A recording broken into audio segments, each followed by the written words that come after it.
Yes, if I confirm, it's your boy Foxy in the building. I like your boy. The chopper of them and the fryer of plantain. Yes, 1995, 1999 Gidigbo champion. First Igbo governor of Lagos State. But once yes, can I say yes, we fit. Yes, Father confirm. Yes, Father confirm. It's your third Foxy in the building. Holla at your boy, chopper of them and the fryer of plantain. Chilling right here on the set of the Africa Today show. Ginger. We are back, ladies and gentlemen. Not only are we back on your YouTube, nah, man. We're back in the studio right here where everything started right from the beginning. And I'm so ginger, I'm so relaxed. It just feels so good to be back at home. And I came back here because guess what, ladies and gentlemen? We're back to the origin of why Africa Today show started. The main reason was for us to be able to uplift each other. That is why I'm happy to give you this update about our scholarship. That's right, it's true, ladies and gentlemen. We selected 6 individuals, 6 amazing young professional candidates. I've selected them. They are going to be on our board for us to select 2 things. Number 1, we're going to select how we're going to use the criteria to pick winners of the scholarship. Number 2, they're going to be the ones choosing the scholarship. So that way they put me out of the picture. Yeah, Foxy P, I was one that put together the Africa Today show and I solicited the funding, but I cannot now be the one to now declare who will collect the funding. No, you might look at me, I'm Nigerian, but I'm not a Nigerian politician, confirm. So ladies and gentlemen, I want to welcome, first of all, Mercelina. Thank you so much. Mercelina herself, she's a registered peri-operative oncology nurse. Whenever the person job title long, it means that a no book die, confirm. She shuttles back and forth between Houston and New York, and I'm so happy to have her on board. Also, we have none other than Monye Nwokogba, or shall I call him second lieutenant. Yes, he's a Marine. He's a Marine in the United States Marine Force, confirm. He's currently stationed in Boston, but he's going to move to Quantico very, very soon. That's the headquarters of where they do all their whole wala and everything. You know, Marine, those fighters, they can use raw hand and pluck person throats, confirm. We appreciate you so much, Moye. You've always been an amazing person. Chico Abengo. Chico is somebody who I met when we went to Towson University right here in Maryland. Serial entrepreneur. This boy was a freshman. I was in grad school. He was a freshman. That's year 100 level jam bite. Every single day he's wearing suit and tie. Chico was teaching people how to sell stock market when he was 17, 18 years old. Young boy. I don't think this guy has ever applied for any job. I don't think he's ever worked for anybody before. Since the beginning of that time, he has always been an entrepreneur. And he was one of the people that came through so heavy when we were close to that 2,000 that we needed to raise. I think he sent us like 400 and something. Let me not even say how much people sent because it was just so amazing what they did. I appreciate having you on board, sir. Rachel, God will bless you, my sister. Yeah, she's a teacher. She lives in Philadelphia, PA. She's been watching Africa Today show for a while now with her sister, and they've been showing mad love. So I appreciate having you on board. Of course, we have Moni Orife. This is one of my chairmen. I don't know whether you guys remember NigerJams.com back in the day. This is before Not Just Okay and Giddy Lounge and all this, but I'm talking about like, damn. I used to go on Niger Jams 2004, 2005. That's when we used to go and download Nigerian music. He used to always put up the best music and everything else, you know, keeping us up to date with what's happening there. But anyways, he himself, Money, is a personal friend of mine. But not only that, he's a classically trained graphic designer, and he works as a designer / creative director for Bandcamp. Creative director. These are young Nigerians are making things happen on a major level. It is so beautiful, ladies and gentlemen. And of course, Augusta Massey.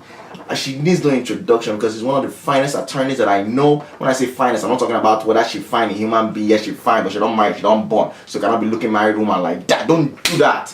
But yes, she's an attorney that has her own law firm, the Massey Law Firm out there in Las Vegas. We appreciate all of them that died. Thank you guys so much. It's going to be so amazing. So I already set up the whole board and we're already interacting on our own. So the timeline that we have is very, very simple, ladies and gentlemen. This is what we have. The timeline is this. We're going to give ourselves to the end of August to decide on the scholarship criteria. That's why we now put it out there and say, okay, well, this is how you have to apply. These are your qualifications that you need. And this is what you need to be able to qualify. Boom. We put that out there. And then we'll open the application from September 1st. It's going to run up to September 30th. At the end of September 30th, I'm giving the team 2 weeks to look through all of the applications and decide on the 3 winners. Remember, we have 3 winners. One person is going off with $1,000 as a man, another person is getting $1,000 as a woman, and the third is need-based, so it can be man, woman, or in between. Confirm. Let's stop talking. Let's start the show. Ginger.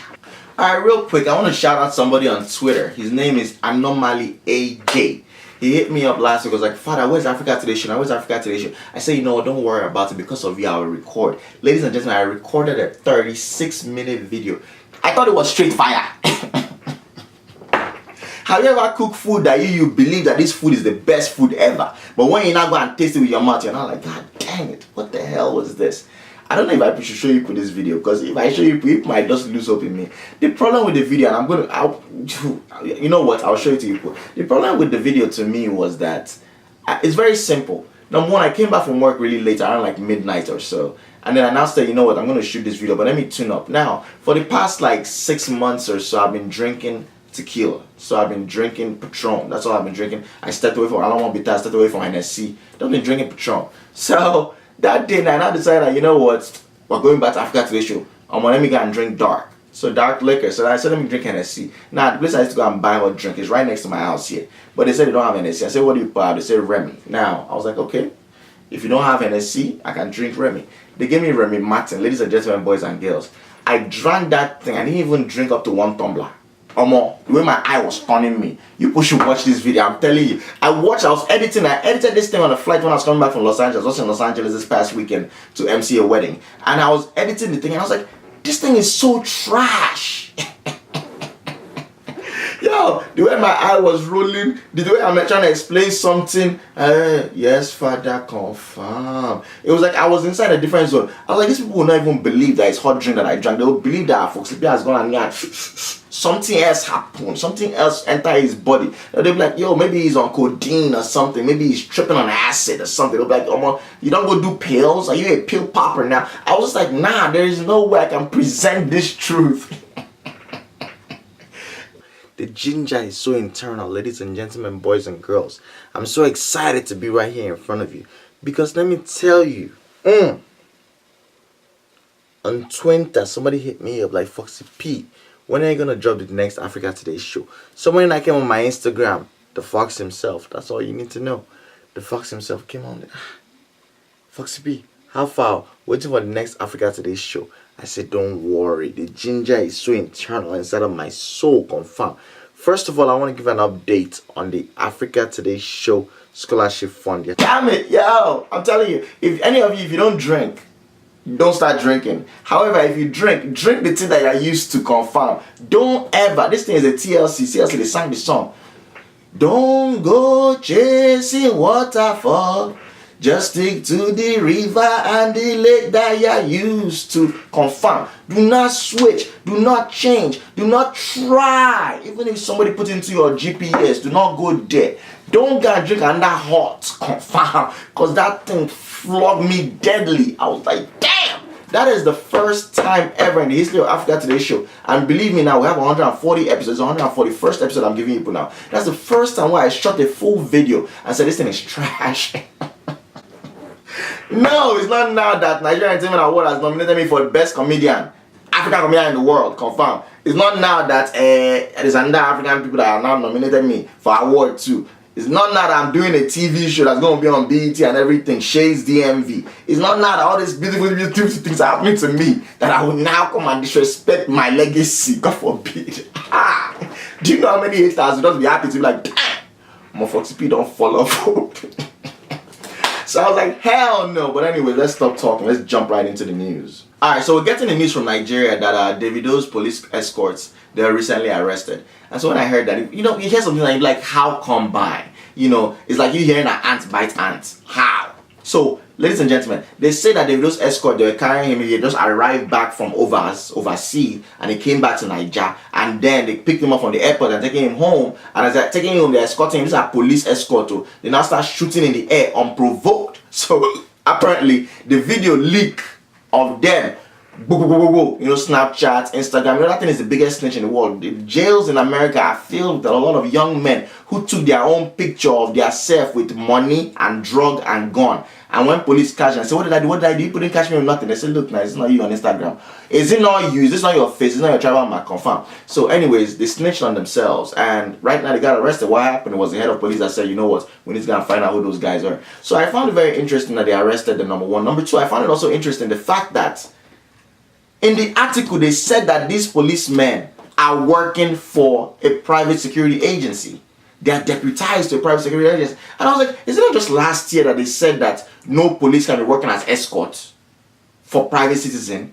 So officially, you know that they're doing this, but you're not arresting them based on that. You're arresting them based off of the fact that they were shooting sporadically in the air, which makes sense. I agree with that reason to be arrested, confirmed. But it took me aback slightly that you can see that they are committing a crime. Police officers are not supposed to be working and carrying gun. Those guns are officially given gun. Those guns belong to police, confirmed. Why are you taking our equipment that you're supposed to use for work to come and be using for your night work? If you want to come and be doing megad for somebody, go and use baton, or go and use plank, or use dagger. Use anything else, but don't be using police gun, wearing police uniform when you're off duty. That should be the first crime that they're catching them on top before you not talk about them, releasing gunshots in the air. Poor, acting like they're all these Jamaican artists. Anyways, talking about people that were recently released and captured, we're getting the news that Dammy Krane, the Nigerian singer, one of the people that I really enjoy his music. I heard him, that was DJ Ola, King Ola of Giddy Lounge, did a mixtape, I think in 2011 or so. Just Google King Ola Las Giddy.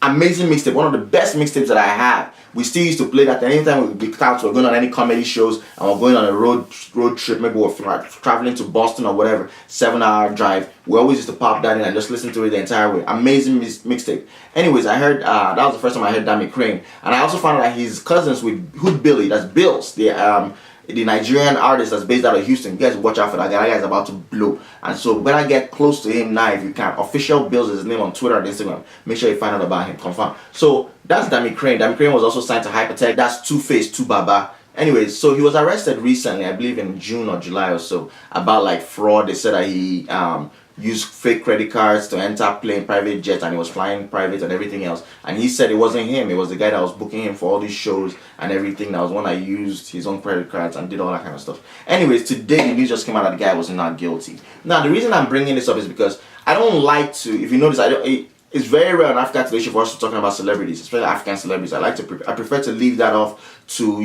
Linda AKG or Instablog Nigeria, all these useless places. Personally, I would rather do that. I'm not saying Linda AKG is useless, so Instablog Nigeria is absolutely useless, confirmed.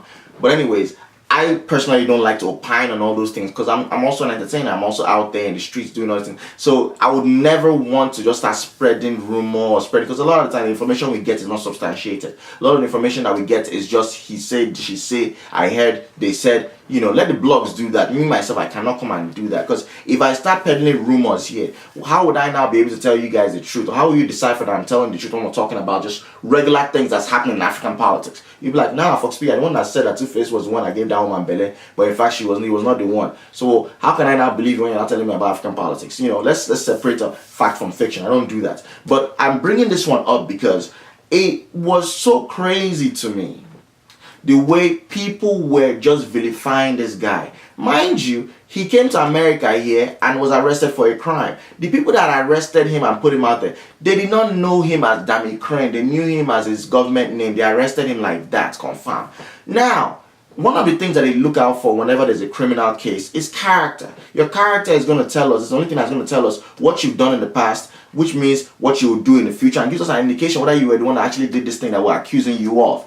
And the fact that as soon as that news came out, Nigerians were just broadcasting and just beating and just killing him on internet, Twitter, Instagram, and hey, look at him, all the money that he was flashing, all the time he was posing, he's a credit card boy. People are going out there. I heard a lot of podcasts, a lot of people are going out there talking about like, we've already told these guys, stop flexing, stop doing it for the gram. Why you have to do that? Now they've arrested you, and hey, you see, forgetting that you have not even given this man his time in court. You've not given him an opportunity for him to go in front of a judge and jury for them to say, whether you're guilty or not. So you already declared him guilty before anything has even started.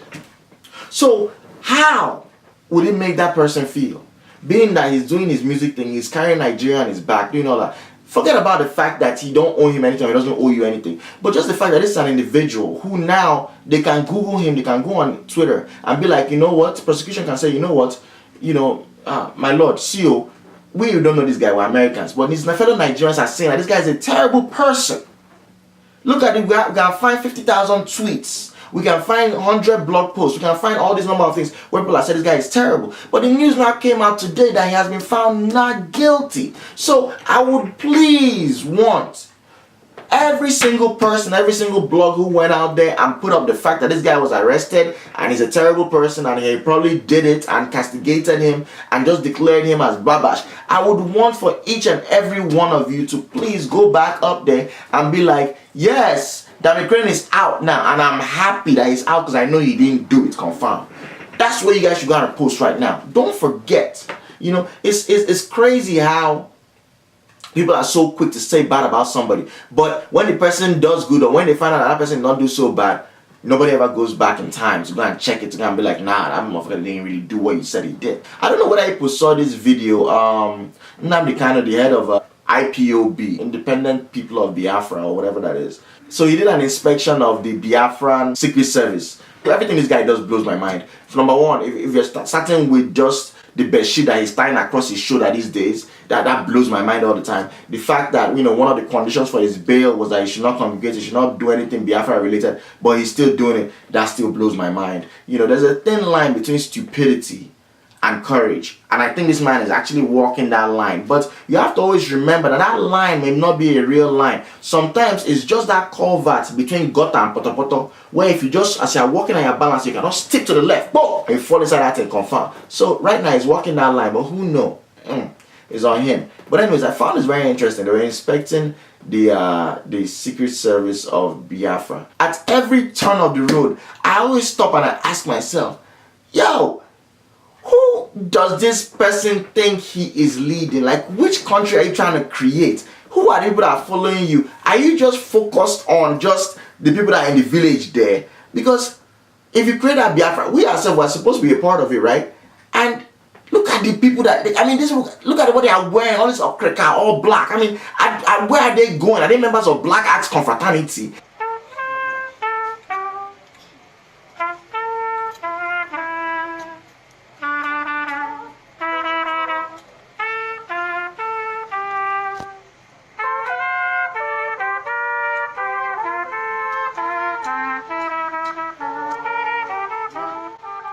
Yo, live story, man. This guy high life is jamming. If for nothing else, just leave them alone. Let them just be playing this high life, man. I'm telling you, before you know what's happening, Flavor will feature them. That high life is on point. I'm enjoying it.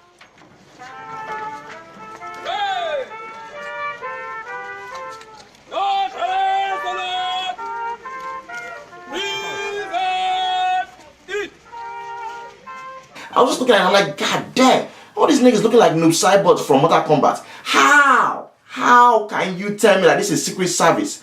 Number two, you are showing their face. What's secret about that? They don't even have the same uniform. They don't have this. Even Boys Brigade, not even Boy Scout. Boy Scout is even more expensive. Boys Brigade is way more organized than these people. And you know, I was just looking at it, I was like, damn it.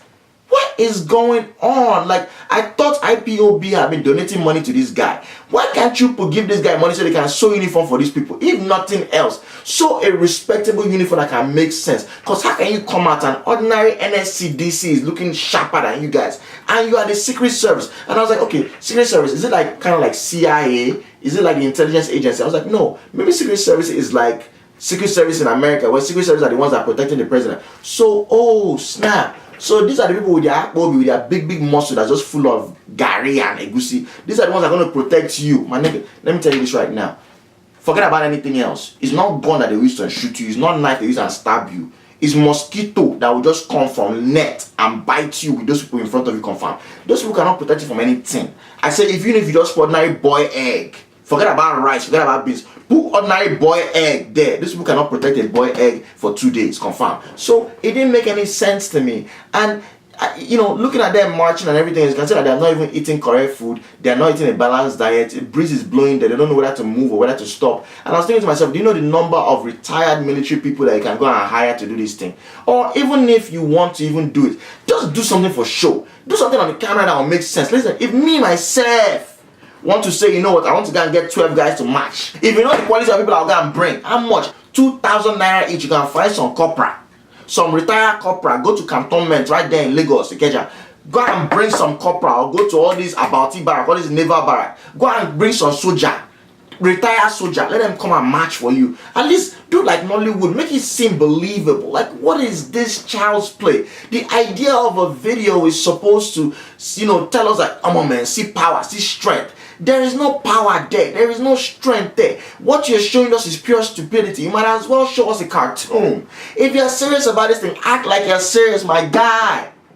Act like you're serious. Because, ladies and gentlemen, my stance towards this Biafra thing is changing. I don't know whether you have noticed. My stance is changing right now. Before I was like, hell no. Hell fucking no. There is no way in hell this thing will happen. But now I'm like, nah. I actually like it. You know why I like it? Because sometimes, ladies and gentlemen, it's good for some people to be making noise. It's good for there to be some noise. Maybe finally people will now realize that, wow. Before we thought the North was by far the most underdeveloped, but maybe Aligbo, the Igbo land is the most underdeveloped. Look at the Niger Delta militants. Look at what they did. I'm sure there's at least 100 hospitals that were built just for the fact that they were just bombing pipeline and just doing all those kind of things. Sometimes it's good. They say, Malcolm X always said this thing. He said, I always shouted the most as a child, and that's why I got the most attention. So as an adult, I realized that the only way I could get my way was by yelling at the top of my lungs and creating the most noise so I can get the most attention. So there's nothing wrong with that. For me, I'm beginning to look at this thing like, wow, this is actually pretty fun. Let me get some popcorn and let me watch. Because it is very, very interesting just seeing the development. Because now what we're seeing is that this guy is almost harmless. There's really nothing that you can do. There's been talking. He's been out of jail now for at least like 4 or 5 months now. Nothing has happened. They said they're going to go to United Nations. They're going to get Israel to come and help them and all kinds of stuff. Nothing has happened. So I'm not even going to insult him anymore. I'm not even going to curse him out anymore. I'm just going to be encouraging him. But he has to be serious about what he's doing. If nothing else, reach out to me and say, Foxy P, I beg, can you just throw some money? Let us get some correct actor that can act this thing so it can make sense. I mean, what the hell is this? Me personally, I've seen members of Girl Guides. I'm not even like Girl Scout, so Girls Guide that much better than that confirm. And what almost killed me, another thing he needs to do, please, he needs to tell his wife to calm down, confirm. I will never speak on another man's wife. But when they are doing something that don't make no sense, please. I'm looking at this video right here where she was doing some kind of ritual. So she did some kind of ritual where they put the Biafran flag down and then they put a chain. The chain, I guess, is significant Nigeria or something like that. And there was a padlock that she used key to now open the padlock to signify the breakaway from Nigeria, confirmed.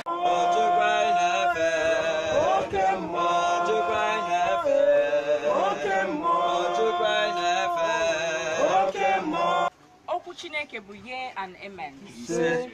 I speak in the manner that every power, every bound, every chain that is chained around Biafra is released this morning. It is released this morning. It is released this morning. This morning, as his word came to us, in like manner, we open our freedom. We walk towards liberation. And in that land of Canaan, we have taken over it. We have taken our land of promise. Amen. What I found was very funny was that there's a Bible right there. And I thought you guys were Jews. I thought you were Jewish. I mean, what's the Bible doing there? The Jews don't believe in the Bible. The Jewish religion came before Christianity. I mean, why are you making all this primary school mistake? Be serious. Let this thing make sense. You don't understand. You don't know how close you are right now that they can make you a senator or something. You don't know how close you are right now. Even if you say you don't want politics, your husband is so close right now. If nothing else, they can say, you know what, damn, these Igbo governors, people are doing nonsense. So you know what, people have to start doing things for your people. Maybe they might create some jobs and build some primary school and build some secondary school and do some things that can help the people. You are so close, but you are actively fucking this shit up. And it's killing me. It's killing me just seeing this level of stupidity. I'm talking about stupidity. We're getting the news from Edo State. Oh, Lord have mercy on my soul. Yo, you know, people have always said that Nigerian politicians are just professional thugs. Me, I don't believe that they're even professional thugs, because when it comes to the thuggery, they don't even know how to do it right, confirm. That's one of the reasons why I love my southwest states, all my Yoruba states. When it comes to fighting, the way they fight, confirm. The hand-to-hand combats on a different level, because these are all retired OPC men. But this Edo State, I was so worried and I was so concerned, because they were fighting. They were trying to unseat the current speaker of their house, of just their own state assembly. Check this out now. They start fighting. The guy goes and remove the guy chair. It's like, oh, no, sit down. Okay, fine now. The person that's trying to take over now sat down in the chair. So is it the person that sit down in the chair that's the chairman? I mean, what are you doing? It's like I leave my house now. Someone now comes and come and sit down on my parlor chair. Does that mean you're now the owner of the house? Is the mortgage in your name? All I need to do is go and bring wire and I'll float the living daylight out of you. So it just killed me to no end. And when it was time to hand-to-hand combat, I was looking at them. I was like, damn it. Even monkey that has running stomach can fight better than these guys. Thereafter, the members swung into action to impeach the speaker with much resistance from some that didn't sign. No kind of stand-up game, no kind of posing. Your posture is off. They are throwing hand like primary 5 girls that are fighting over Agbalumo. What are you doing? Stay focused. Let us see that you are really serious about what you're doing. If you are throwing punch, throw punch like a man now. Don't be throwing punch like a bag of akamu.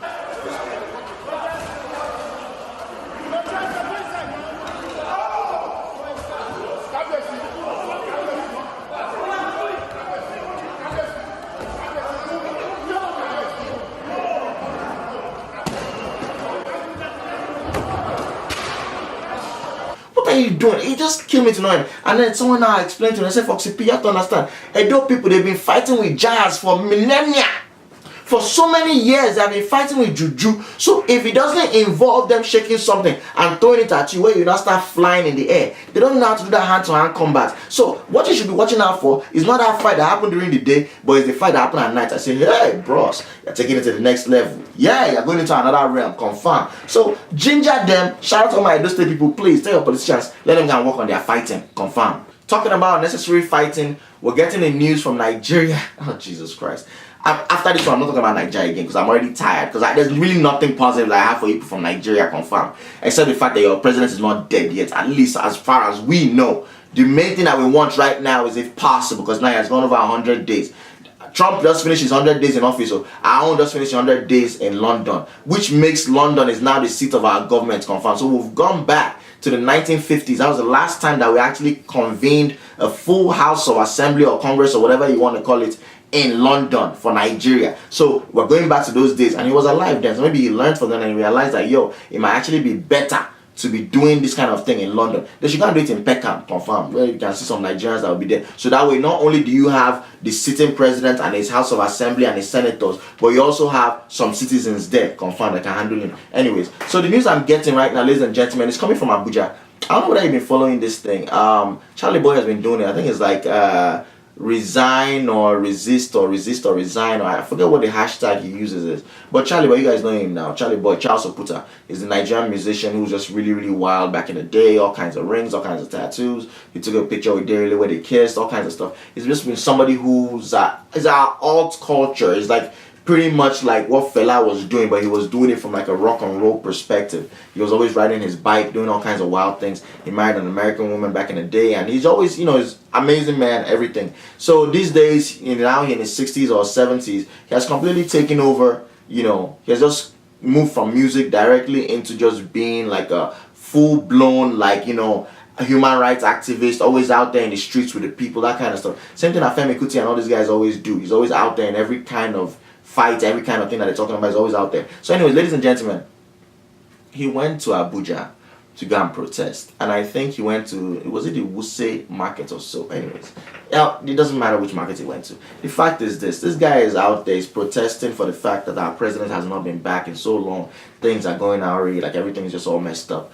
And guess what happened? He was attacked by a mob. He was attacked by a mob of people at that market. So basically they're saying that this guy, who he himself being in his 60s, is way past the age of anybody who should really care about what's happening in Nigeria, number one. Number two, you could say he's from the elite. His father was Chief Justice Chukwemeka Oputa, who, if you check back everything, you now see that was the guy that did the Human Rights Commission. I don't know if you guys remember, a couple of years ago. His father just died not too long ago, but his father lived to like his 90s and everything. One of the top justices. So Charly Boy was able to go to school abroad in the 60s or 70s. That's where he now met his wife and now came back to Nigeria and now settled and started doing his music and everything else. So it was like kind of like the black sheep. But I would consider him one of the elite. I would say he's, upper middle class at the very minimum. Always been comfortable, always had money, always was able to take care of himself and his family. He was also the president of P-Man, which is like the performing musician of Nigeria, whatever. Anyways, he's not hungry. If he's out there arguing and pushing for the price of Gary, that doesn't mean he's looking for Gary in his own house. The man is good to go. His children are out of the country, they're studying. I'm not saying out of the country in terms of like, oh, that's something you need to look up to. But let's keep it real. If you have enough money to send your kids out of the country to go study, then by all means, you are not suffering. Hunger is not killing you. There's Gary in your house, there's beans, and there's rice in your house confirmed. So this man doesn't even have to do it. Number two, his age. He's not looking for any kind of political parole. He's trying to fight for us younger ones. And what killed me is the fact that the people that were attacking him are young people. And if you look at the people that are pursuing him, you can tell they themselves, they need the help that they can get. If it was possible, somebody was showing me the video and I said, no, maybe they're not really pursuing him to attack him. Maybe they actually just want to ask him for 5 naira. Maybe they just need some help for their pocket money confirmed. Because those boys don't look like they have been eating well. Let's go! Let's go!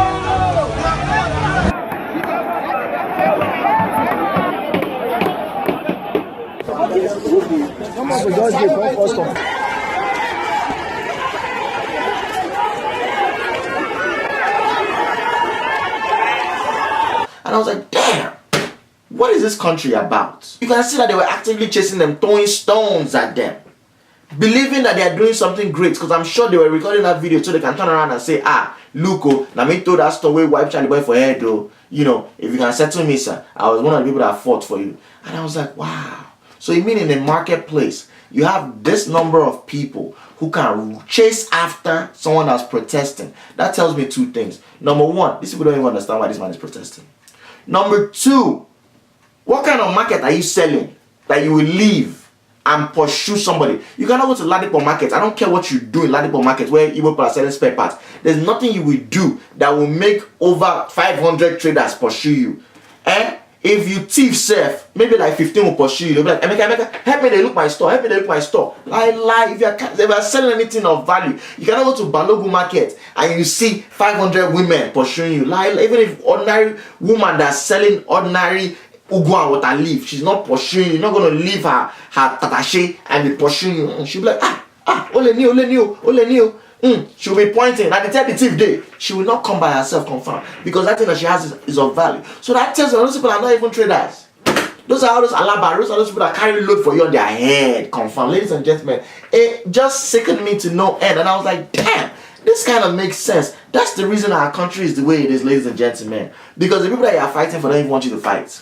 Ladies and gentlemen, my name is Foxy P. I'm so happy that I was able to entertain you guys today. We're back here, ladies and gentlemen. It's so beautiful to be back. And oh, I'm going to give you guys something special. I haven't asked him yet, but I'm sure he's going to do it. I'm going to have my dad to come with me on Africa Today show. And I want you guys to ask him any questions that you guys want. Please do not forget to do this. Write down your questions. I know I haven't been doing this on a regular, but if your questions will ginger me, I'm going to bring my dad, because somebody hit me on Instagram and they're like, yo, it would be nice if you can get your dad on Africa Today show. I was like, that's a good idea. So I'm going to have my dad, and then eventually I'm going to have my uncle. My uncle, he served on the cabinet for Babangida, and he was also assistant commissioner for information in Biafra in 1968.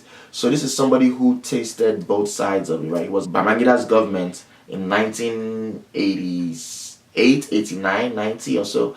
And then he was also in Biafra, like he was actually a grown man that was actually working. He was part of the infrastructure that worked for Ojukwu. So it wasn't just a soldier or somebody that just heard. He was actually there. You know, 2 of his children were born during the war. He saw the whole thing. He experienced it. He was personal friends with Ojukwu and everything else. So if you guys want, I can bring him on the show as well. But my father is going to be the first one because it's going to be easier, and then we can see how we can work things out. So to give you guys a brief bio of my father. So my father was born in the 40s. Was born to a very, very poor family. His father was a principal of a school, so that's why my father was able to get his education, went to primary school and all that kind of stuff. And back then he told me that the reason you go to primary school was so you graduate and then at that point turn around and become a teacher. Can you imagine? You finish primary school and you now start teaching people. So you just finish 6 years of primary school and you now turn around and start teaching primary 1 people. And he said back then the class was actually just one room, it wasn't divided. Primary 1, primary 2, primary 3, primary 4, primary 5, primary 6, they're all in the same room, confirmed. He didn't wear shoes till he was like almost 12 years old. That's how poor they were. You know, he grew up in a house where there was no light switch. He was born in a mud hut. He grew up in a house where there was no light switch at all. Like there was no, it's not even like you're looking where that NEPA is bringing light. There was no cable, there was no light coming in, there was no wire coming in. That's the level of poverty he came from. And his whole life has just been a bunch of miracles, just him just being self-determined. My father is, unlike the rest of my family, he doesn't drink at all. I've never seen him finish a whole bottle of beer. And that's because when he was young, he realized like most of the people that he saw that were failing in life were people who were drinking or alcoholics. So he just swore off of that. He swore off of women. I believe when he married my mom, he was actually a virgin at the age of 31, which is kind of interesting. So he was the one that was a virgin on my mother. Don't tell him I told you that. So that's the gist that my mom gave me. Anyways, so he had an amazing life, just remarkable. He went to Owerri Boys, secondary school in Owerri, and then from there he got a scholarship where his mother sold her one wrapper that she had, the one wrapper that was under the box. Ask any Igbo woman, ask any Yoruba woman, ask any African woman, they have that one wrapper that doesn't come out at all, confirm. And the reason they keep that is for a special event, which sometimes the event will be their burial, because they will save that until they die. Or it can be when they really need money. It's like an investment thing. It's almost like your mother's gold. When they're like, that's my gold, or don't lose my gold, or I'm hiding my gold, confirm. That's their own savings account. That's why your mother, a lot of our mothers back in the day, when they get small money like this, one of their friends will be like, I'm going to Saudi. Or this is before Dubai. Dubai is recent. Dubai is in 2000. Saudi was like in the 80s. When they were like, I'm going to Saudi. Or they'll be like, help me buy Saudi gold. Or if it's not 18 karat, 24 karat, I don't want it. Or the woman will now be coming back, now hide it inside her bra. Confirm. Ladies and gentlemen, I always give you guys the real African gist, things that you cannot hear anywhere else. They will hide it inside their bra. When they're coming back, the security will now be searching them. Like, don't touch my breast. I'm a married woman. Don't touch my breast. All this kind of thing confirmed. They now smuggle the gold back. He heard that they were doing a common entrance, an entrance exam into the university. So the mother sold her last wrapper. That was what he now used. And now sold the wrapper. And that's what he now used to go and get the form. So he got the form, filled out the form, did everything. He didn't even have money for the school. Out of nowhere, he just got the news that the Russian government, the USSR, they were giving out a scholarship. You had to study chemistry. My dad did not care. He was like, look, I don't care what the major is, as long as he qualifies. Based on his grades and everything else, he qualified for that. He went through university, he was receiving that scholarship. And this is the crazy thing. This is how poor his family was.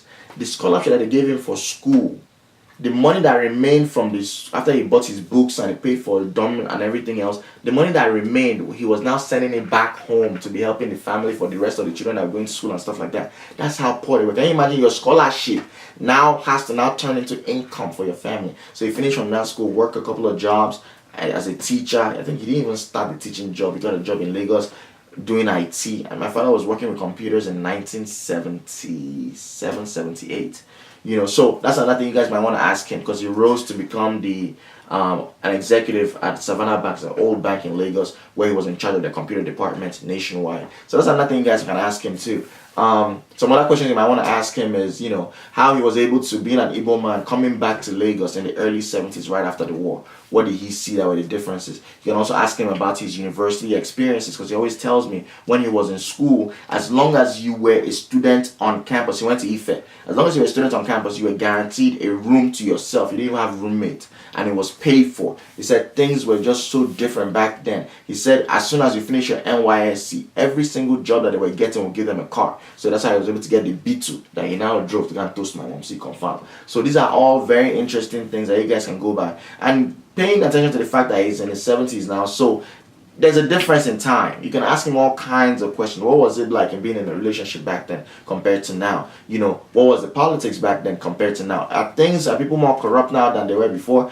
Things like that. I'm not going to tell you the question you should ask him, but go ahead and ask him whatever questions you want to ask him. It's a blessing for me having my father here with me, and so I want you guys to also enjoy that, because he is your father as well, because we're all family. So go ahead and send your questions, and make sure you put it in the comment section so that way I can put them on this show. Oh yes, we have an opening here on Africa Today show. We need an intern. We need an intern that's going to be able to, that's very technically savvy. If you know that you understand computer well, confirm. I'm not going to ask you to do anything too crazy, but I just need somebody that's technically savvy that's going to help me to do two things. Number one, we need to get our website going. If you know that you understand website design, you don't have to do anything too hard. Confirm. All I want is just when we put up a video, let the thing just be able to go into the website so people can see it, because some people don't like to come to YouTube. Some people that have been watching this video and they're not subscribing. You should subscribe, but if you don't want to subscribe, that's fine. They can see it. And then number two, I want you to convert all of these videos into podcasts, so that way people can be listening to this when they're just chilling. If you notice, I'm a very the oral side of things is what really carries over for me. It's very visual. I have the videos and stuff like that you might miss out on if you're not watching it. But I've listened to a couple of episodes. There'll be sometimes when I'll just be at work and I'll just be listening to the episodes of Africa Today show by just putting my headphone in without even watching the thing, and I'll just be like, dang, this thing sounds like a podcast. We can actually do this. So please, I need somebody who's technically savvy that's going to be able to do those two things. Please, if you can do that, hit me up, africancomedians@gmail.com, and also send me any of your questions, anything you're dealing with. Your popsy is giving you stress, your mother is not answering your call, the baby that you like is not answering you no more, your boyfriend left you for a sugar cane, who know, nobody know, anything like that, hit me up, africancomedians@gmail.com. Let's talk about your problems. Of course, I'm going to change your name, so you don't have to worry about that. Nobody's going to know it was you. Some people have hit me up personally and said, yo, Foxy, I need your number so I can talk to you about something. And I give them my number and they talk to me about some things that were so deep that I couldn't even bring it out here and talk about it up here. So, but I gave them the advice that they needed. So if you have any questions, anything like that, hit me up. As we talk whenever we end this show. Anything we not die in a vote, and when in doubt, remember, the ginger remain in Tana. My name is Foxy P. Confirm.